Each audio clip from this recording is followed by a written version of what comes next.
Everyone, तो फिर से आप सबका स्वागत है आपके यूट्यूब चैनल सिंपल पेपर पे। तो चलिए, आपको पता है कि एमसीक्यू चल रहा है पॉलिटी के सीरीज का। तो हम यहाँ पे आपका फोर्थ पार्ट आ रहा है, पहले 3 पार्ट आ चुके हैं। यहाँ पे जो क्वेश्चन डिस्कस किए जाएंगे वो क्वेश्चन डिस्कस किए जाएंगे फ्रॉम 16 to 20 तक, और प्रीवियस जो मैंने आपको होमवर्क दिया वो भी मैं आपको संग डिस्कस करूंगी। तो चलिए स्टार्ट करते हैं। तो सबसे पहला जो क्वेश्चन है वो है आपका क्वेश्चन नंबर 16। यहाँ पे अटॉर्नी जनरल से कुछ स्टेटमेंट दिया हुआ है, वो आपको बताना है सही है कि नहीं। तो पहला ऑप्शन बोलता है कि attorney general full time government servant नहीं होते। बिल्कुल सही है, attorney general full time government servant नहीं होते, तो वन आपका करेक्ट है। दूसरा, attorney general is allowed to take up private practice, attorney general को अलाउ है कि वो प्राइवेट प्रैक्टिस भी ले सकते हैं, ये भी सही है। तो अगर 1 एंड 2 सही है तो आपको यहाँ पे करेक्ट ऑप्शन मिल ही गया होगा कि ऑप्शन नंबर ए है, लेकिन फिर भी हम लोग 3 को देखते हैं।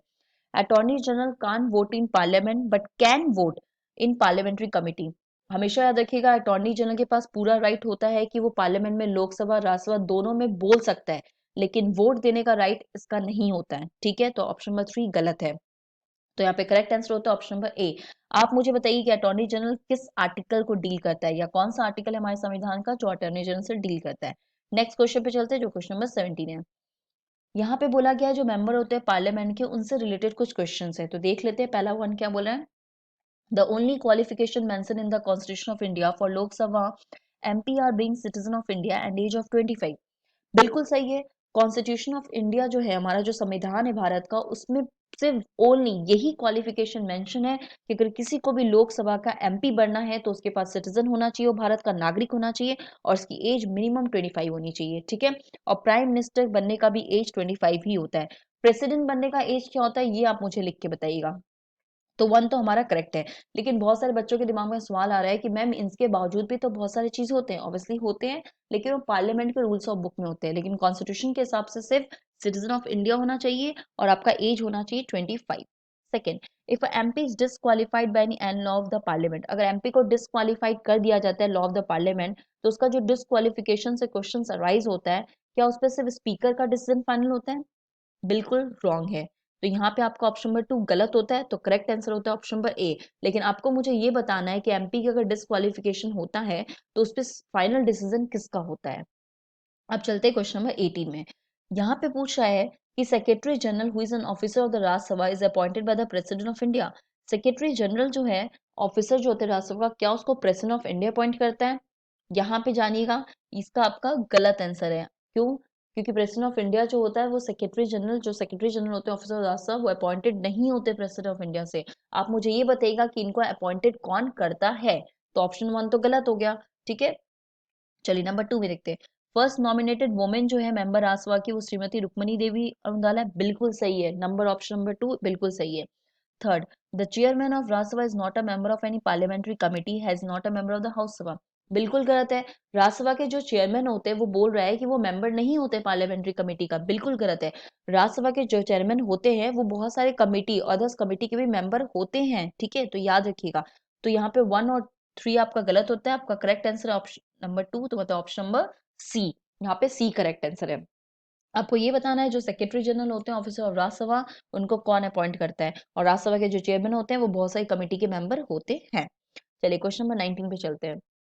यहाँ पे related statement central insecticide board से, इट वर्क करता है under the ministry of agriculture and farmer welfare. ये भी सही है, ये बिल्कुल सही है। 1 बिल्कुल मिनिस्ट्री ऑफ एग्रीकल्चर के अंदर आता है। नंबर 2, इट स्पेसिफाई करता है use of classification of insecticides on the basis of the toxicity. ये भी सही है। Third, it was establish under prevention of unauthorised use of insecticide act 1968। देखिए, यहाँ पे आपका करेक्ट ऑप्शन होता है ऑप्शन नंबर ए। 1 एंड 2 सही है, 3 बिल्कुल गलत है, क्योंकि ऐसा कोई एक्ट है ही नहीं, सिर्फ आपको कंफ्यूजन करने के लिए मैंने ये दिया था।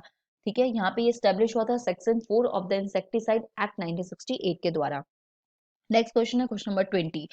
यहाँ पे एनसीडीआरसी का, नेशनल कंज्यूमर डिस्प्यूट रिड्यूसल कमीशन के बारे में बताया जा रहा है। तो पहला ऑप्शन है कि ये जो क्वासी जुडिशियल कमीशन है इंडिया में, जिसको सेटअप किया गया था 1988 में, किस एक्ट के द्वारा? 1986। ये बिल्कुल करेक्ट है। दूसरा, सेक्शन 23 कहता है कि कोई पर्सन एग्रीव्ड ऑर्डर हो सकता है, उसको supreme of court of India में अपील करना होता है विद इन 45 डेज, नहीं with in 30 days.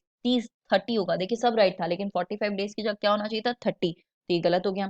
Third, the commission is headed only by the retired जज of the Supreme Court of India. बिल्कुल गलत है। सिर्फ रिटायर्ड जजेस नहीं, सिटिंग जजेस, जो जज अभी भी है सुप्रीम कोर्ट के, वो भी यहाँ पे हेड बन सकते हैं। ऐसा जरूरी नहीं है कि एनसीडीआरसी का जो हेड होगा वो सिर्फ रिटायर्ड जज होंगे, ऐसा कहीं नहीं है, सिटिंग जजेस भी होते हैं। तो 2 और 3 आपका गलत हो गया, यहाँ पे करेक्ट आंसर होता है ऑप्शन नंबर 1। तो मतलब ऑप्शन नंबर बी आपका राइट है, सिर्फ 1 ही राइट है, ऑप्शन नंबर बी। तो यहाँ पे 20 क्वेश्चंस आपके खत्म होते हैं। अब प्रीवियस होमवर्क देख लेते हैं हम लोग कि प्रीवियस होमवर्क में क्या क्या मैंने आपको दिया था। तो यहाँ पे था हिंदू कॉलेज को कब फाउंड किया गया था, 1817 में। तो यहाँ पे करेक्ट ऑप्शन होता है ऑप्शन नंबर बी। याद रखिएगा, प्रेसिडेंसी कॉलेज को फाउंड किया गया था 1855 से 2010 में, और हिंदू कॉलेज को 1817 से 1855 तक। हिंदू कॉलेज को किसने फाउंड किया था, तो ये भी याद रखिएगा, राजा राममोहन रॉय ने, राधाकांत देव, काफी बड़े बड़े नाम थे, लेकिन राजा राममोहन रॉय का नाम याद रखिएगा। इवन सती प्रथा को भी हटाया किसने था, राजा राममोहन रॉय ने। ठीक है, चलिए नेक्स्ट क्वेश्चन पे चलते हैं। कौन प्रोफाउंडर थे न्याय फिलोसॉफी के, तो यहाँ पे करेक्ट ऑप्शन होता है ऑप्शन बी, गौतम। गौतम थे। ठीक है, और न्याय फिलोसॉफी का कंसर्न क्या था कि करेक्ट थिंकिंग होना, ट्रू नॉलेज होना, रियलिटी पे फोकस करना। और न्याय फिलोसॉफी का दूसरा नाम भी होता है अक्षपादा सिस्टम। अगर अक्षपादा आपका लिख दे तो वो भी याद रखिएगा। नेक्स्ट नंबर 3, एनडीआईएम स्टेब्लिश हुआ था 2006 में, तो कौन सा करेक्ट है, यहाँ बिल्कुल फॉल्स है, क्योंकि एनडीआईएम जो होता है वो मिनिस्ट्री ऑफ होम अफेयर्स के अंदर आता है। याद रखिएगा, मिनिस्ट्री ऑफ होम अफेयर्स के अंदर आता है, क्योंकि इसका नाम ही है national institute of disaster management. ये अंडर एक्ट ऑफ पार्लियामेंट 1995 के द्वारा लाया गया था, और डिजास्टर वर्ड इसमें यूज किया गया था 2005 से। तो ये किस मिनिस्ट्री के अंदर आता है, ministry of home affairs. Next, कौन सा इसमें माइक्रोबियल इंसेक्टिसाइड है, तो correct option option number A, बैसिलियस। अब यहाँ पे देखिएगा, एक है बैसिलियस पॉलीमिक्सा, ये रिलेटेड होता है आपके फर्टिलाइजर से, और बहुत सारे बच्चों ने ब्रीवियस आंसर दिया है। ब्रीवियस जो होता है इन्फेक्टिस डिजीज से रिलेटेड होता है, माइक्रोबियल से नहीं। ठीक है, नंबर 5, ऑल इंडिया खिलाफत कॉन्फ्रेंस में किसको प्रेसिडेंट इलेक्ट किया गया था, तो याद रखिएगा महात्मा गांधी को याद उस समय प्रेसिडेंट बनाया गया था, और खिलाफत मूवमेंट को स्टार्ट किया था मोहम्मद अली एंड शौकत अली ब्रदर्स ने। ठीक है, तो ये आपका प्रीवियस होमवर्क यहीं पे खत्म होता है। चलते हैं हम आज के होमवर्क पे। पहला क्वेश्चन है, who among the following build the Ali दरवाजा। अली दरवाजा किसने भी बिल्ड किया था। नंबर 7, क्योंकि 5 क्वेश्चन मैं आपको ऑलरेडी दे चुकी थी, ये 6 है। When ray of light travel, जब रे ऑफ लाइट ट्रेवल होता है फ्रॉम डेंसर मीडियम से रेयर मीडियम तक, तब क्या होता है। Next, number 8, graphite carbon diamonds ये हैं क्या। Number 9, Dhumkudiya is a youth dormitory of which tribe. Dhumkudiya एक यूथ है, डॉर्मेट्री किस ट्राइब, कहाँ का। Number 10, non performing asset of Indian commercial bank क्या होता है, ये आपको बताना है। तो यहाँ पे आपके होमवर्क खत्म हो गए। एक क्वेश्चन जो मैंने ट्विस्ट एंड टर्न था वो ये था कि बहुत सारे बच्चे प्रिपरेशन करते हैं यूपीएससी के, तो जो लोग यूपीएससी का प्रिपरेशन कर रहे हैं या जो नहीं भी कर रहे, कोई फर्क नहीं पड़ता, आप ज्यादा से ज्यादा क्वेश्चन को अटेम्प्ट कीजिए, क्योंकि जीएस एक ऐसा है जो अथाह है, इन्फिनाइट, आप जितना पढ़ो उतना ही कम होता है। तो यहाँ पे क्वेश्चन है, जैसे मैंने एक बार क्वेश्चन ये भी दिया था कि इंडिया का नाम भारत किया जाए, तो संगीता यादव ने उसमें आंसर दिया था, बहुत अच्छा लिखा था उस बच्चे ने। तो ये क्वेश्चंस और हैं, मैं आई होप कि आप सब अच्छे से लिखोगे। तो देखिए क्वेश्चंस क्या आपके लिए, explain the Mahalwari system, Mahalwari system को एक्सप्लेन कीजिएगा, और साथ ही साथ ये बताइएगा कि इसका इम्पैक्ट क्या होता है socio economic condition of peasant in India में। ये क्वेश्चन और भारत का रीनेम मतलब इंडिया का नाम भारत होना चाहिए कि नहीं, वो दोनों क्वेश्चंस को मैं आपको एक्सप्लेन करूंगी, लेकिन पहले आप लिखिए। अगर जिसने वो क्वेश्चन नहीं देखा है भारत वाला, वो भी देख लीजिए। हिंदू और पीआईबी के में मेरा जो हिंदू का पीआईबी का आपको वीडियोस है उसमें वो क्वेश्चंस मिल जाएगा। ये दोनों क्वेश्चंस का मैं आंसर दूंगी, लेकिन पहले आप ट्राई करो। तो यहाँ पे हमारे सारे क्वेश्चंस खत्म होते हैं। मैं एक बार वो सारे स्टूडेंट का नाम लेना चाहती हूँ जिन्होंने बहुत अच्छे से, काफी अच्छे से उन्होंने दिया है।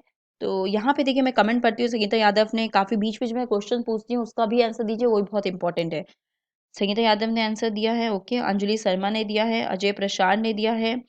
अच्छा, एक जन ने कहा है आओ मिलकर कुछ सीखें, एक कोई बच्चे उन्होंने कहा है कि पॉलिटी हिस्ट्री एंड ज्योग्राफी का बुक बताइए। बिल्कुल, बुक के ऊपर भी सेशंस हम लेके आएंगे कि कौन कौन से एग्जाम के लिए आप किस किस सब्जेक्ट में कैसे कैसे आप पढ़ो, किस किस बुक से प्रेफर करो, ये हम आपको बताएंगे। और साथ में साथ काफी बच्चों का आता है कि मैम आप बताइए कि यूपीएससी का सिलेबस क्या है, कैसे प्रिपरेशन किया जाए, या क्या हम आफ्टर क्लास 12 पढ़ना चाहिए कि नहीं पढ़ना चाहिए। ये सब पे डिटेल्स में वीडियो जरूर आएगा। अगर आप चाहते हो कि मैं इस पे वीडियोस लाऊं तो प्लीज कमेंट सेक्शन में बताइए, तो फिर मैं आपको उस पर उस हिसाब से आपके लिए एक वीडियोस लेके आऊंगी। और भी दिया है बच्चे ने एग्जाम, ज्योति सिंह ने दिया है, उसके बाद चीनू शर्मा ने दिया है, सुभावना झा ने दिया है, आर्ची अलोना ने कहा है nice informative video ma'am thanks, Kritika Agarwal, Sonali Singh, Arjun Singh, Kavya, तो बहुत सारे लोगों ने दिया है। थैंक्स, आपके कमेंट हम पढ़ते भी और बहुत मोटिवेटेड भी होते हैं इससे। अब जितना ज्यादा हो सके इस चैनल को शेयर करो, सब्सक्राइब करो, और क्वेश्चंस का आंसर देने का कोशिश करो। ओके, चलो तो इस सेशन को यहीं पे खत्म करते हैं। जय हिंद।